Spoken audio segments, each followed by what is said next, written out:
what have you. So, yeah, I don't know. But you should, an online course idea would be kind of wonderful to see, of like medical astrology. I think that could be really cool. Oh, does it? That would explain. What's it called? Everyone I know that's drunk is just such low vibration.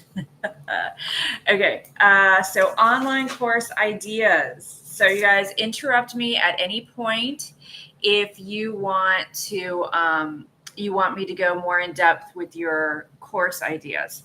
So there's always a few questions when someone approaches me and they're like, hey, I want to write a course. And they're kind of stuck because they want to write a course, but they don't necessarily know what like their course idea. Here, hold on. Sorry, you guys. I don't want to make anyone nauseous. Hold on. Okay.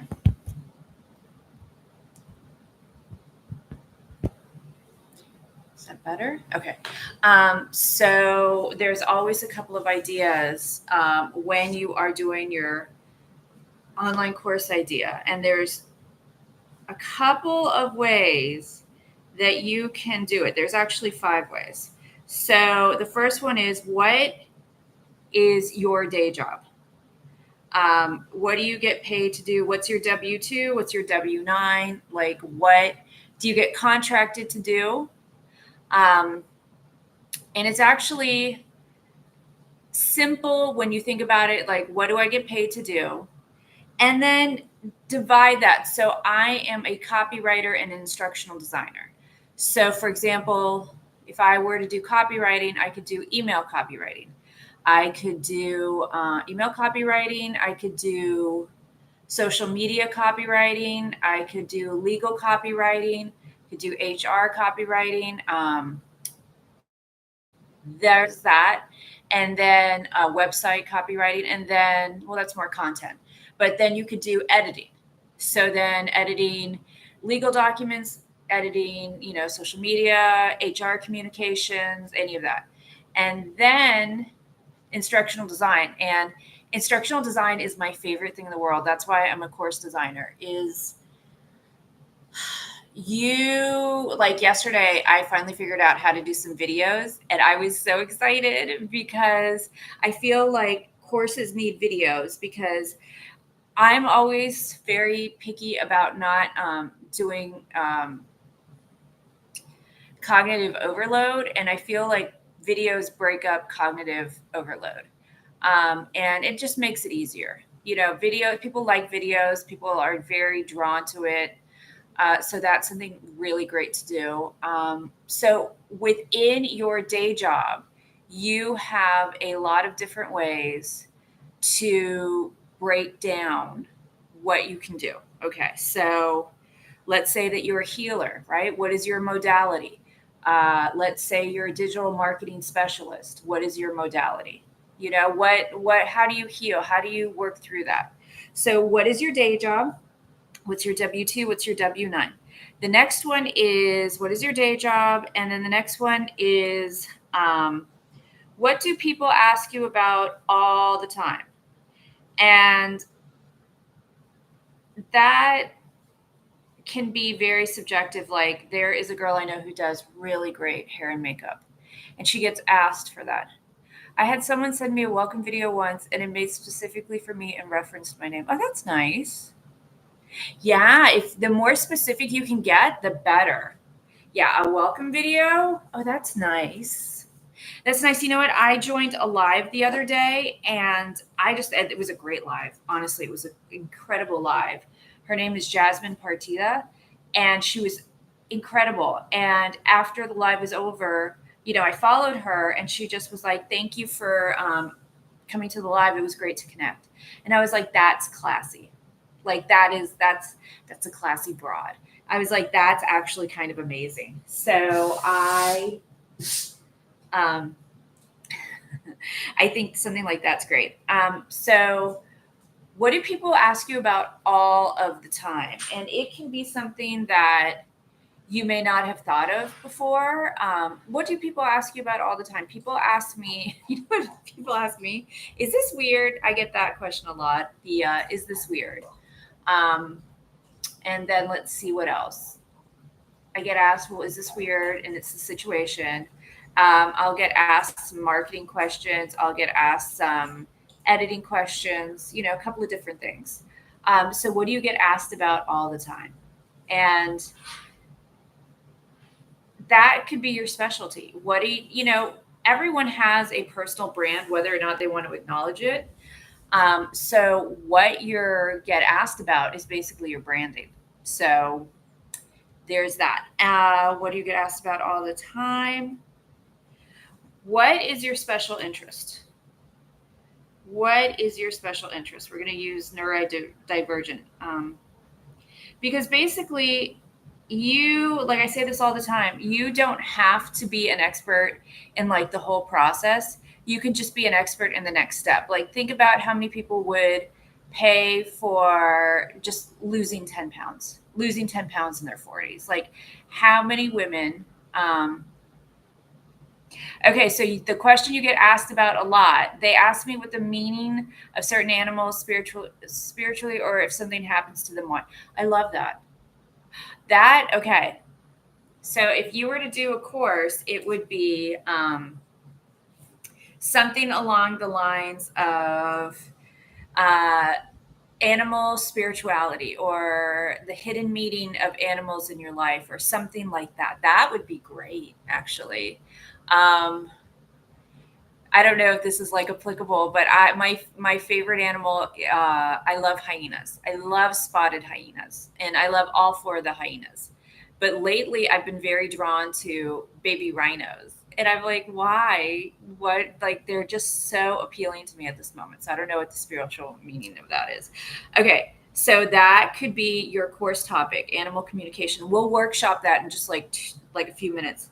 Okay, what is your special interest? So again, you don't have to be an expert at the whole process. I will tell you right now, um, I am not, and I was a magazine editor. I was a magazine editor for two magazines, um, and La Nouvelle Aesthetics and Spa magazine, and then also the Coconut Grove Real Estate magazine.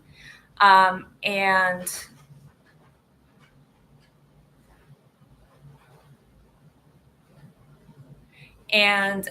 I'm not an expert in AP style. I am an expert in editing magazines in AP style. I'm not an expert in anything, in a couple of different things. Um, but yeah, uh, I like, how to lose 10 pounds in your 40s. What is the next step? So think about the course that you're thinking about right now. What is the next step? What is the next step? So, for example, well, I'll tell you right now, I'm creating a product because it came to me in a dream. You'll like that, Wings to Fly. But it came to me in a dream, and my product that I'm working on right now is a template on how to create and market your online course. And sorry, my delivery got here. That's like a step in the process, because yes, I was super stoked to get that dream. So what step in the process are you an expert in? So, there's a lot of courses on just one step at a time, and then you can do a bundle, the next step, the next step, the next step. Like, what did I see the other day? Because I can't talk about my clients too much because, I have to protect the NDA, but it is how to get an interview. Oh, it's great. How do you get an interview? How do you, get to the couple of different rounds? How do you have a successful first day? How do you do a 30, 60, 90 plan? Like, it's all on the next step. So if you're an expert in the next step, then that's great. And then your special interest combined with that, like maybe some people, good girl, maybe my dog is a little anxious because my groceries got delivered. They were supposed to get delivered at 4, but 40s, it's a parasite cleanse. In your 40s, it's a parasite cleanse, intolerance testing, looking at the astrology to see what, oh yeah, because the 40s are rough. Exercises would be best for them. I think they said no. I think they said no high impact. But then, I did Pilates for 3 years and it was not super helpful. It was not super helpful. So what is your special interest? Okay. What is the gap you see? What is the gap you see in the market that you could fill? So remember, swimming. Oh, I have a pool downstairs. Yeah, I have the community pool, which I love. Oh my God, I love so much. I'm going to have to find some sort of video on the best exercises to do for swimming because I would really like that. And my job sent me a bathing suit. I can't get up and show it to you, but because I don't want to disturb the dog. But yeah, my work gave me a bathing suit that I love. So what is the gap you see in the market? So everyone should start.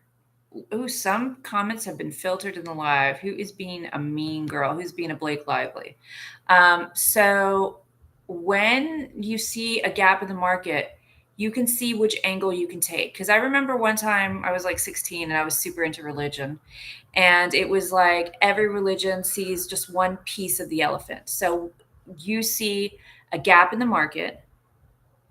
Which piece of the elephant can you provide? The trunk, the horns, the tusks, the horns, I'm sorry. So you're basically fulfilling a need and then doing it in the way that feels best for you that you can provide. So let's say, for example, that I will tell you this right now because I keep on putting it out into the universe. All of my friends, well, a good majority of my friends are on Ozempic. And they're women in their 40s. They couldn't lose the weight. And so they're experiencing, hormonal shifts. And then they've turned off the food noise. But when you turn off the food noise, you also don't know what your body is craving. And you don't know how best to do that. And like last night, I had a girls' night. And everyone was off Ozempic finally. So we could go to a restaurant. Because we had not been able to go to a restaurant when everyone was on Ozempic because you don't even want to smell food when you're on it, apparently.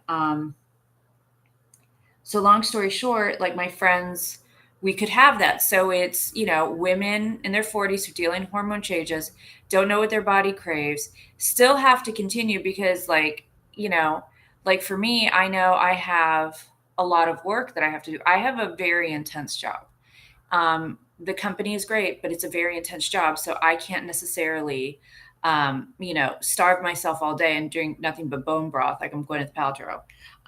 So, that would And then when I talk to my friends and I say, I always use that example in my life, all of them have said we would buy that course in a heartbeat. Even if they were like not still on Ozempic, they would buy it because there's that need in the market. And that's why you guys have probably seen a lot of products right now dedicated to or directed towards women in their 40s is because there's a gap in the market.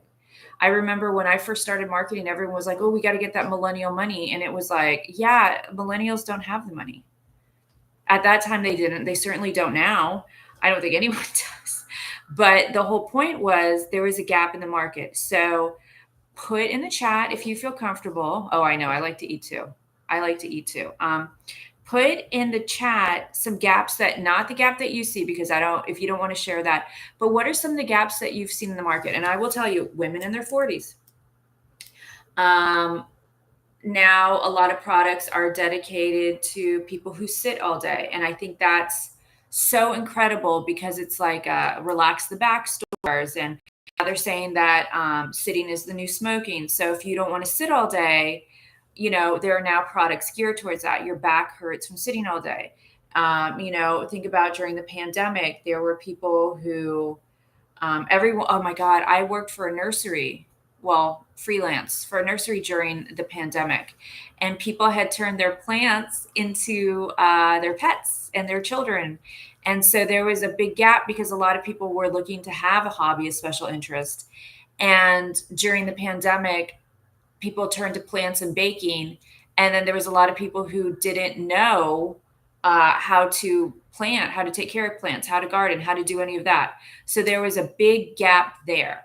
And I was so busy with copywriting during the pandemic. Like, I mean, I was sleeping in shifts. I would get up at 4, work, drive to where I was in Dania Beach because I was considered an essential worker because I did telecom.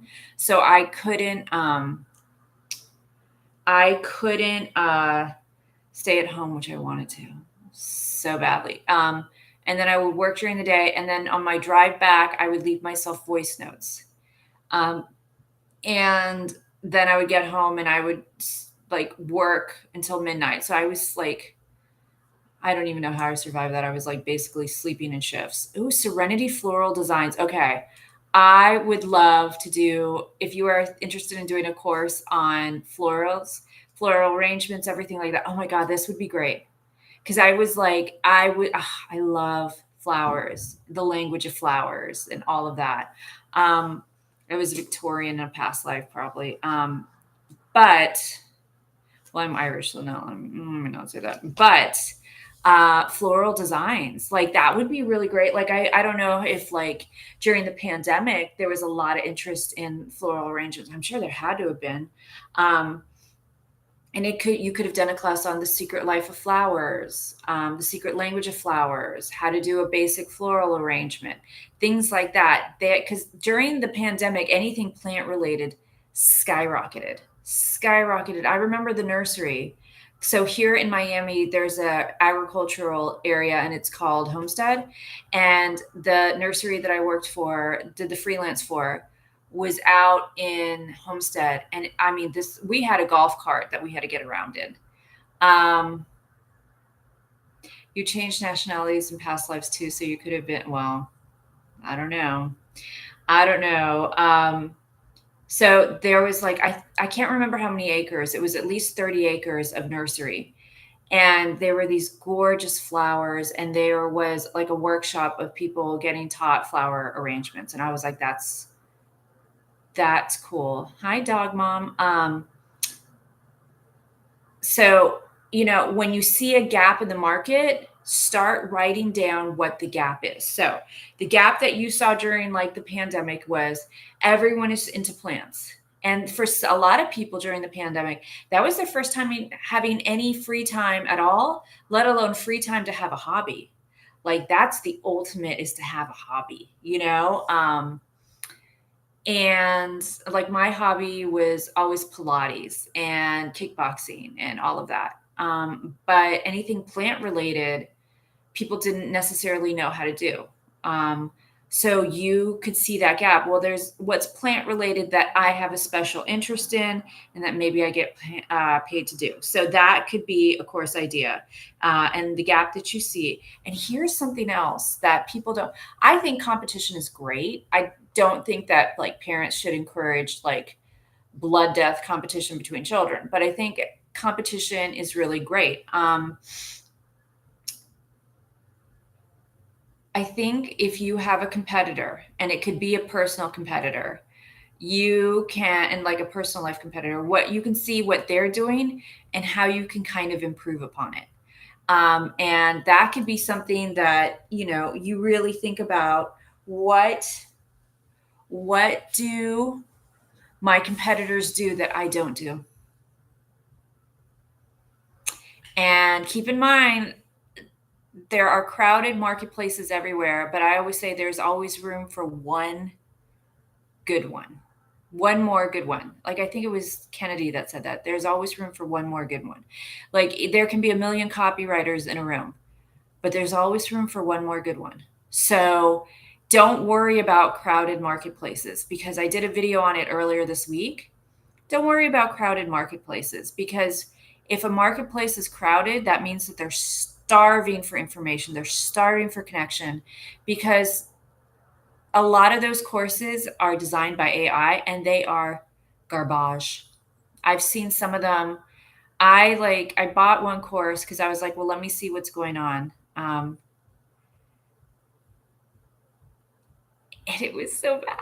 And I like had cognitive overload within the first paragraph. I was like, bam, one idea after the other, which is a problem that people do because they feel like they have to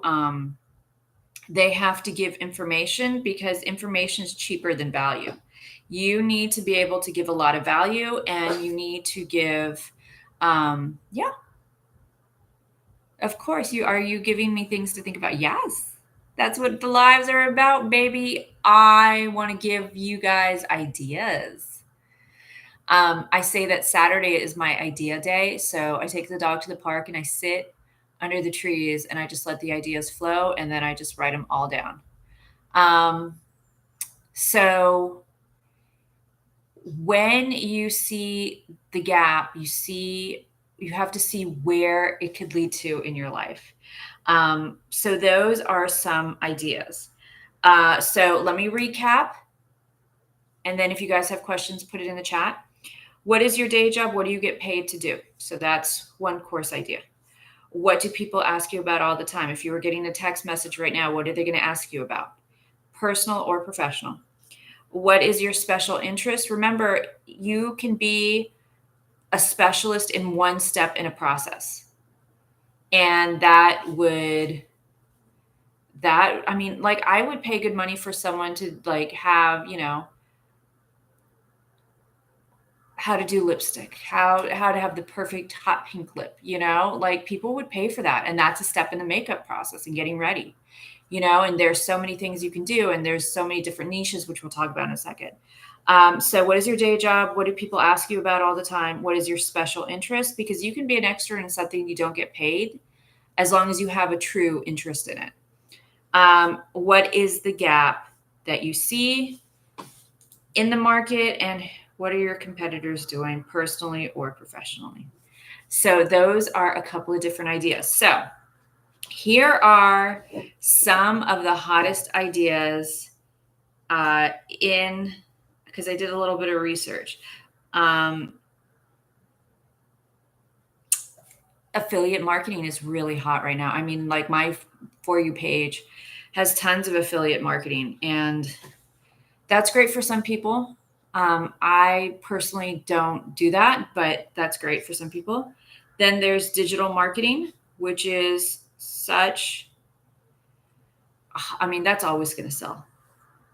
That's always going to sell. Another thing is languages, which I'm like always shocked about. But I guess like when we just like got done with the Olympics, everyone is like, oh, wanting to travel to Europe, and French is such a beautiful language, and they had Gojira, playing that song. So like I was singing it, the Marie Antoinette singing head. I was singing it for a while. So affiliate marketing, digital marketing, languages, personal development. So back when I started writing like business books, like 12 years ago, now I've written more than 40 business books during that time. But personal development, there was a lot. I will tell you that a lot of self-help books are ghostwritten. So I'm not sure if Tony Robbins writes all his books. Who was I going to say? I was going to say Seth Rogen. No, I'm thinking Seth Godin. I can't remember the name. I think affiliate marketing is in my design, but I'm not sure how to do it.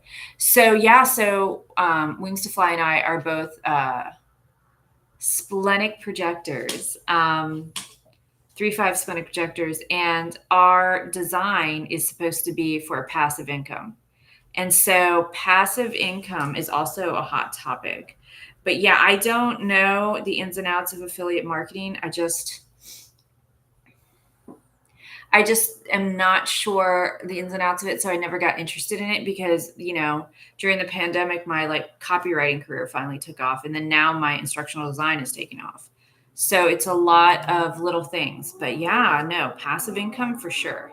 And then, there's relationship books always sell, self-help books, how to get confidence. And then like the mystical arenas always do well. So it's interesting because I always said, I did a writing exercise one day, and it was like, you have to design a cult. What is the cult that you would design? And I said, I would design a cult around the meaning behind the day that you were born. And so like the Thursdays would be grouped together, the Wednesdays would be grouped together, and like they would all have these different things. And so I've always been looking for like self-help books or like some mystical book that deals with that, because I think that could be really, really great.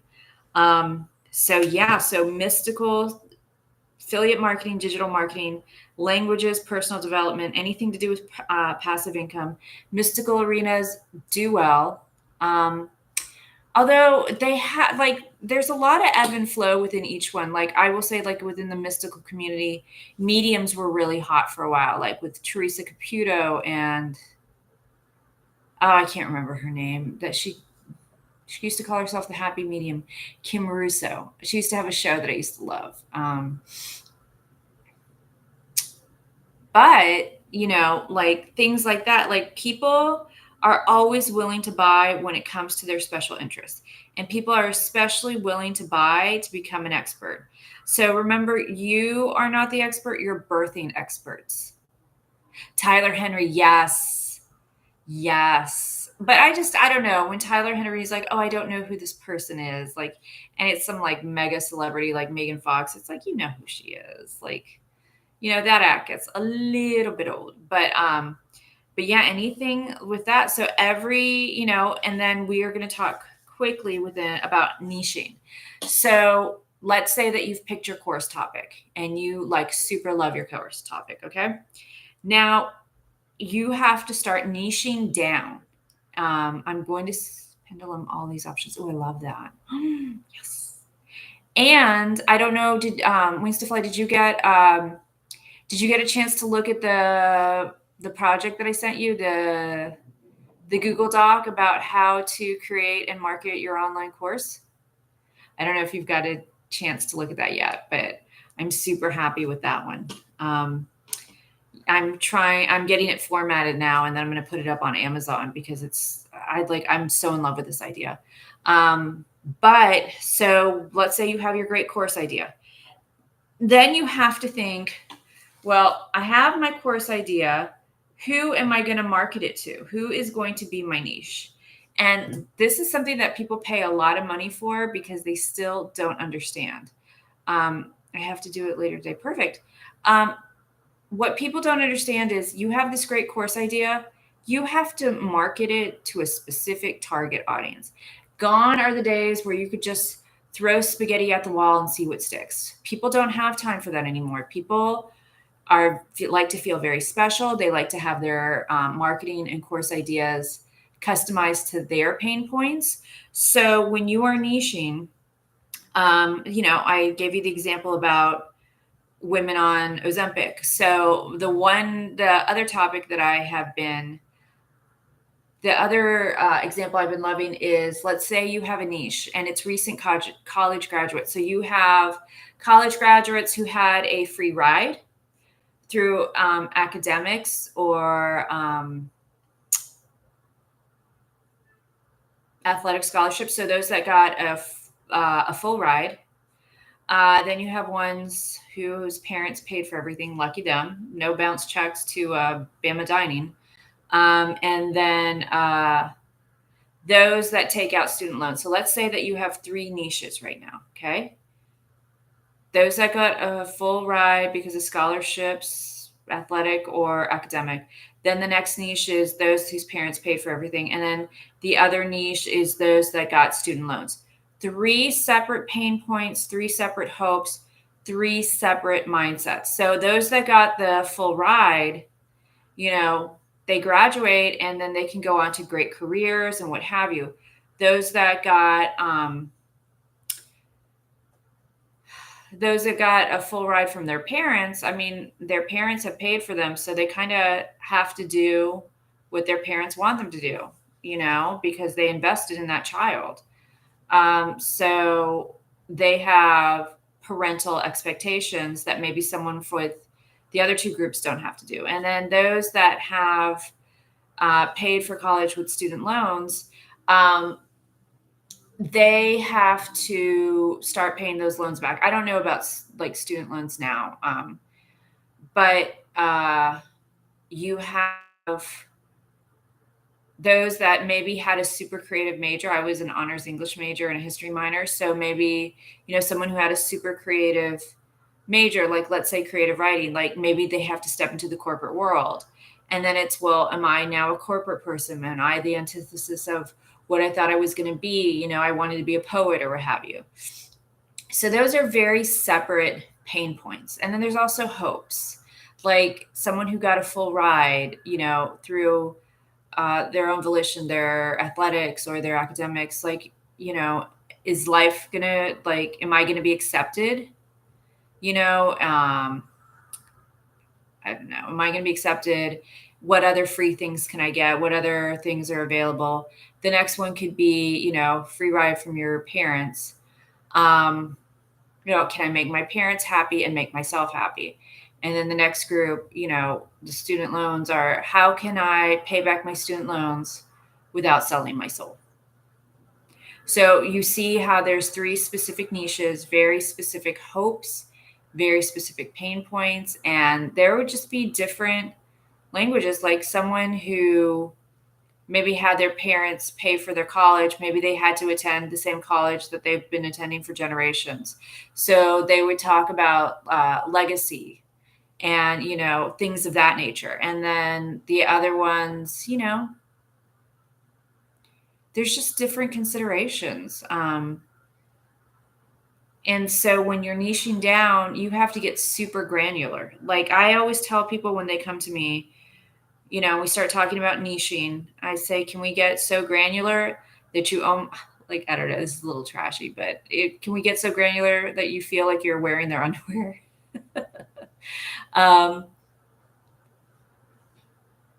so you have to ask yourself the pain points, the hopes, the dreams of the niche. And then once you have your niche down and it's so granular that you feel like you could text them and have a conversation with them and, like, not it being choppy or anything like that, then you have your niche. So you have your course idea and then you have your niche.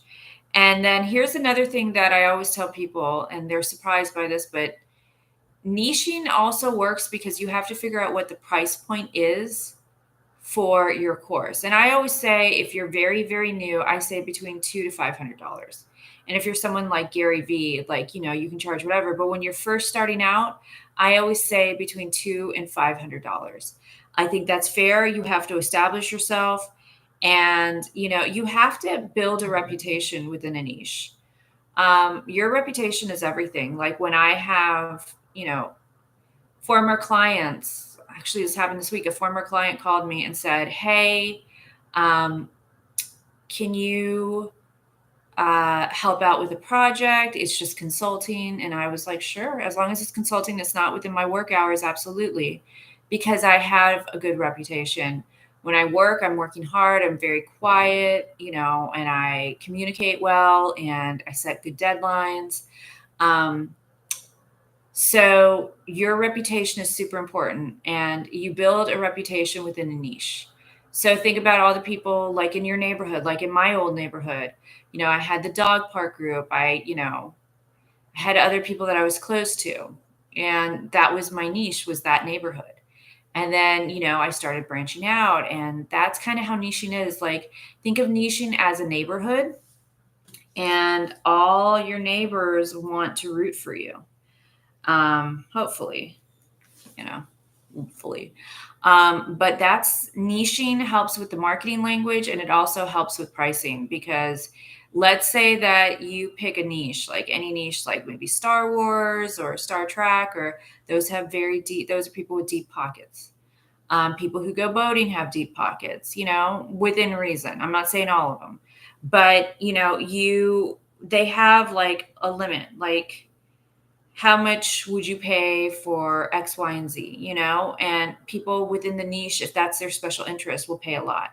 I have a friend right now and she rotates her special interests. And last night for girls' night, we made candles. Well, she made candles. I sat down on the sofa, but, Yeah, and then she spilled it all over my floor, my hardwood floors. So that was fun. And I had to pick it up. But we picked it up. But that's your niching. Okay. So then let's say that you've got your course idea and then you've got your niche. And then just because, and I tell this story because it's so important. There were a group of recent college grads a couple of years ago, and they, their parents were deep pocketed. So they wanted to have a business to start off with. And so their business, they decided because when they were in college, they loved cereal. So they wanted to have a cereal bar. And so basically, the cereal bar was all like, I think it was 62 different types of cereal. And all these different types of milk, like banana flavored milk and crazy flavors of milk alongside the regular ones. And they were like $5 a bowl. And they were like, oh my God, college kids are going to love that. Rich college kids would love that because their dollar stretched. So they could have a throwaway meal. But, like I remember in college having to figure out how to stay full for the least amount of time. So it was a fat, a carb, and a protein. So people who were very, didn't necessarily need a lot, but they needed something to say, like the sustenance to stay full. And, cereal just wasn't it. So they bombed with college kids, but they scored so big with little kids. Little kids were so excited to go and have their favorite cereal after school, after a doctor's appointment, just like something to break up the day with their nannies. So instead of being like, you know what, we were targeting college kids, but now we have little kids. Heck yeah. Let's learn about this. Let's partner with a bounce house. Let's partner with like a little kids children's party planner. Like, what other, let's stock what they like. And they wouldn't do it. They were dead set against having little kids as their niche. And they went out of business, fairly quickly because they weren't willing to adapt. So the niche you want may not be the niche that wants you, but take the niche that pays because, we're not running a charity, we're running a business and you want to, make money. So that's your market research is who is going to pay for this. Okay. And so this is what I suggest you do. And Wings to Fly and I are in the same group. There is a human design group on Patreon, and it's run by Brenna. I can't remember her last name right now. Keeley, I think. So anyways, so that's a group. So when I was at the park today, I was like, I should ask them what they think about my latest project, like get some feedback from them because I know them and I know some of them want to do online courses. So that is a target group. So the more groups that you belong to that have a similar interest to you, and it doesn't like the group that I'm in is a human design group. And some of them in the group are doing online courses. So it's like there's a group within the group. So that's niching down. But the market research is essential because you do not want to build a course and then have, that it not sell and that you invest this time and money on doing it. So when you're doing your market research, ask the groups that you're in if they will help. And like the thing is, I always kind of discourage asking friends and family because I remember a few years ago I put on LinkedIn, hey, I'm, doing a course idea. Can I, I'd like to talk to some people regarding X, Y, and Z. And I had someone that I used to work with reach out to me and be like, oh yeah, you can ask me questions. She had zero interest in what I was talking about, but she just wanted to be friendly, which was nice. But, when you are when you're niching down, not everyone's going to fit into that niche. So when you have a group together, and LinkedIn is very good as long as you are very specific. TikTok is great for that. The R platform and then the I platform and then the other platforms are good for that too. So you put a little note out that says, hey, I'm designing a course on, oh, retired teacher, how are you? Yeah, I'm a retired teacher too. I was in the classroom for 13 years. Crazy to think about. But so go on one of the platforms and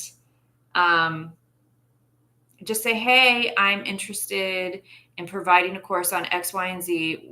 can I get 10 to 15 minutes of your time? And do not take up more than that, because people are very happy to chit chat and like give their opinion on something they're interested in. But if you overextend or overstay your welcome, you're not going to get good feedback. So these are the 4 questions. What is your perfect day? And then keep in mind, I forgot to mention this, you can just have between 6 to 10 people for your market research. You know, that should be okay. So what is your perfect day? And as it relates to X, Y, and Z. So what's your perfect day in regards to, let's think of something that I haven't talked about in a while. Let's think about your perfect day as it relates to speaking Spanish. Let's just throw it out there. So let's say that, you speak Spanish and like a city like Miami, and you would be able to talk to more people, meet more people. If you speak 2 languages, you could have twice the job offers, or you could have more expensive, higher paying job offers. So there's that.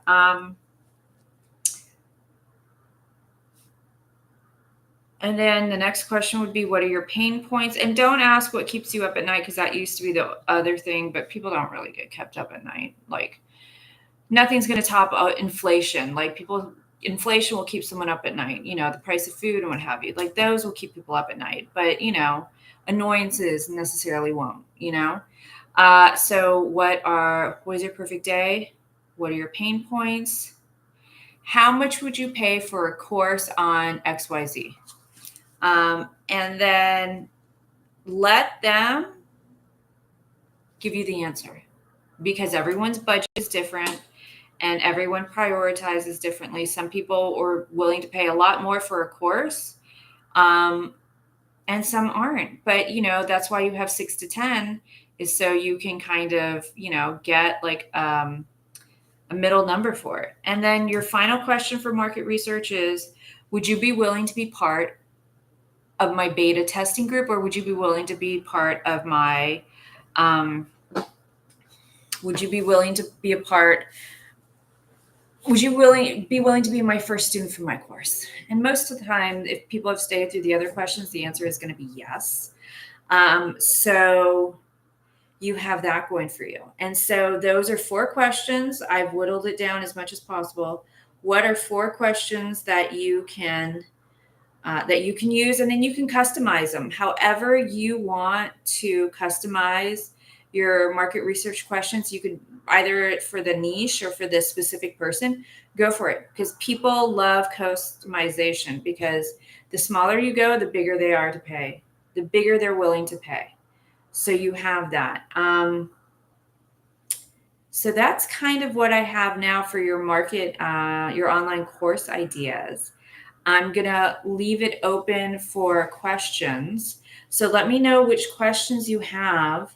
And if you have an idea and you want to throw it out there, let me know and we can workshop it.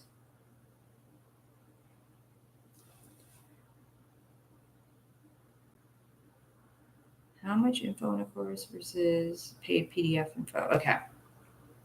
That is actually a great. Ooh, can I ask you to leave that question on one of my videos so that I can, oh my God, this is such a great question. If you could leave a comment on one of my videos, then I could do a personalized video. Okay. Oh my God. Yes. Oh my God. Yes. This is such a great question. Okay. How much info on a course versus a paid PDF? Okay. This is such a great question. I'm so happy. Okay. So here is what the difference is. Okay. When you are providing a course, you are providing transformation. You are providing 2 things: value and transformation. That's why when people are like, oh, I need to give out a lot of information. I'm sure there's people who can like give you encyclopedic knowledge about 1972 fax machines, but it's not valuable information, right? So when you're doing a course, you're promising a transformation. Think about all those workout videos in the 90s. Go from fat to fit in 5 days, fit in your jeans by Friday. You know, those were like super tangible because that promised a transformation. A course promises transformation through valuable information, not just information, but valuable information. Now, a paid PDF, I think a paid PDF is kind of your place to kind of focus more on information rather than value. Now, and it depends on how much you pay for the PDF, but I would venture to say that, let's say you do, I don't know, like $50 for a PDF, okay? How much information is going to go on that PDF? Well, that's up to you and what you want it to do. So a course promises transformation, but a paid PDF, I would venture to say that that can do a couple of different things. It can promise, transformation. It can promise the next step in the process. Courses always have to deliver on a transformation. Paid PDF, I would venture to say, if I were to do a paid PDF, I would do it to gauge interest. So I would put a lot of information out there, not necessarily valuable, but enough, like very surface level valuable information, like just very, very surface level information. And then I would see what I would get the most feedback on. And then I would create a course based on that feedback and the transformation that people are looking for. So I would say a paid PDF is more for market research and a course is more for delivering on a transformation. That was such an incredible question. Oh my God. Okay, what other questions do you have, Wings to Fly? Because now I'm excited. But that was a great one. Yeah, courses. You create a course when you are able to deliver on a transformation. Deliver a transformation through valuable information, not just information, but valuable information. PDF is more about market research and how much people are willing to pay for information, not necessarily valuable information, but just information. Good girl. My dog went to the park today and now she's tired because it's so hot. But yeah, let me know what other questions you guys have. I only have a few more minutes because my groceries are outside and I want to make sure everything stays fresh. But what other questions do you guys have? That was such a great question. Oh my God. This is why I love doing lives. Okay, so can you also comment that on another video? This is also you are on fire with these questions today. Okay. I guess that's what, good girl. I guess that's why I get stuck because I have so much knowledge and trying to figure it out. Okay. So I know like you don't want to go too deep into it because you want to keep it for your course. But the problem is that people do have a lot of information, but it's seeing what is valuable and relevant is what really is going to set you apart. Because a lot of those courses, like I suggest having fewer than 10 modules, like, because you don't want to do cognitive overload. But people who are very passionate about their subject matter really want to do well. And it's important to kind of figure out what stream of knowledge is going to be the most profitable for you. So I'll give you an example. So my best friend is a copywriter. And her career kicked into high gear when she became a pharma copywriter. And she is now considered a social subject matter expert on pharma. And she got very niche, got very granular. So I would venture to say with your course, and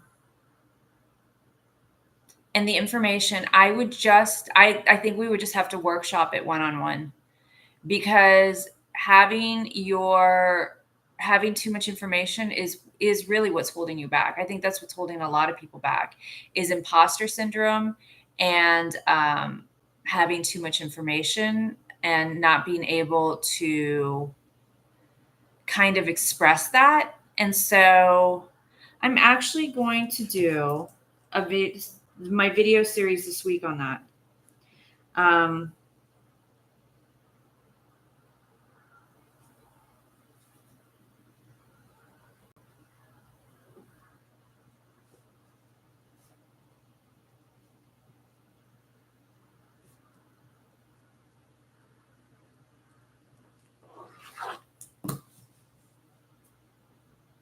Or which would be best to do first? Okay.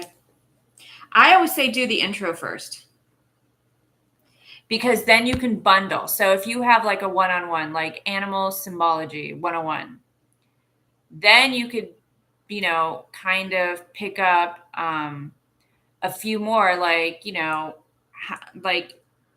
like do like the intro and then how to apply it to your life. And then specific areas of your life, how to apply it to relationships, how to apply it to your financial life, how to apply it to your confidence. Always start with the 101s, TV 101. Always start with that one. So, all right, guys, let's do a niche. And then Wings to Fly, if you have more of your fabulous questions, just put them into the chat because that's such a great question. Both of them are such great questions. Okay, so just to kind of recap, because my groceries are outside, if you want to know your course idea, what is your day job? What do people ask you about all the time? What is your special interest? What is the gap that you see in the market that you can fill? What are your competitors doing that you feel that you can do as well? And then popular courses right now are affiliate marketing, digital marketing, languages, personal development, anything to do with passive income, and mystical arenas, which could fall under personal development as well. But so let's say that you have your course idea, and then next you have to go and you have to niche. And then you have to niche down and niche and niche and niche and niche and niche until you feel like you could call your niche on the phone and have like a great 2-hour conversation. If you don't feel like you could call or text your niche and they would respond back, it's like a crush. You hope that they respond back. And then let's say that you get your niche and it's very granular. You feel like you can speak their language. Then you have to do market research. And the market research is 4 questions. What is your perfect day? What are your specific pain points? How much would you pay for a course? And would you be my first student? So those are the questions. And then we had 2 great questions on how info for a course versus info for a paid PDF. And for that one, the course promises a transformation, and I would use the paid PDF more for market research. And then what happens when you feel stuck because you have so much knowledge?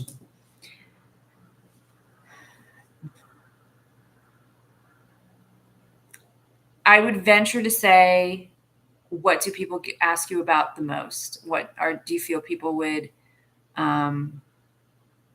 pay for the most? I'm going to go a little bit more in depth than that, and I'm going to do a longer video. But what's it called? I have to get my groceries, my Whole Foods groceries, because they just got delivered outside. But I'm excited. Those are some great questions. But I will be answering them this week. So look out for that. And I hope you have a fabulous day. If you have any questions or want a free course template, oh, Wings to Fly, can you tap the likes a few times so I can get a few likes before I go? But good girl. But yeah, if you guys have any specific questions, let me know because I would love to make some personal videos for you guys. And, I love these questions because I have the answers. And more than anything, I feel why I'm so drawn to course creation is not only do I have a lot of experience, but, there's a couple of times in my life, because I've been financially independent since I was 20. There's been a couple of times in my life. Oh, just tap the screen. If you just tap the screen, that's it. But there's been a couple of times in my life that I was so desperate for a transformation, so desperate for value that I would have paid anything for a really good course.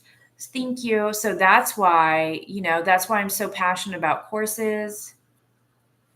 Did it freeze? Oh, did it? Okay. That's why I'm so passionate about courses. And that's why I'm passionate about not doing cash grabs, because I feel like my life could have really changed if I had the right information at the right time, at the right price point. Like my life would have been so different. And I want to provide other people that opportunity, um, to, to have access to quality information and so that they can transform. So that's why I do this. So please message me, make comments on my videos, and I will do videos for you answering any of your questions. So I'm going to go now because my groceries are outside, but I hope you guys have a fabulous day and a fabulous weekend. Bye.